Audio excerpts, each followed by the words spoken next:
মার্কিন president Donald Trump জাতির উদ্দেশ্যে নেওয়া এক ভাষণে দাবি করেছেন ইরানের নৌবাহিনী ও বিমানবাহিনী কার্যত ধ্বংস হয়ে গেছে এবং দেশটির বেশিরভাগ শীর্ষ নেতা নিহত হয়েছেন।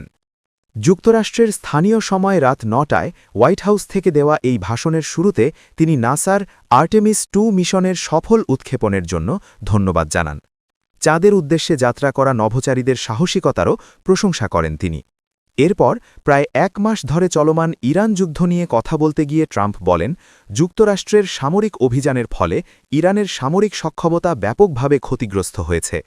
বিশেষ করে দেশটির ক্ষেপণাস্ত্র উৎক্ষেপণ ও ড্রোন হামলার সক্ষমতা উল্লেখযোগ্যভাবে কমে গেছে বলে দাবি করেন তিনি।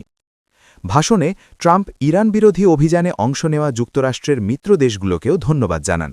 বিশেষ করে ইসরায়েল এবং উপসাগরীয় অঞ্চলের দেশগুলোর ভূমিকাকে তিনি অসাধারণ বলে উল্লেখ করেন। তিনি বলেন, আমরা কোনোভাবেই আমাদের মিত্রদের ব্যর্থ হতে দেব না। এছাড়া ট্রাম্প অভিযোগ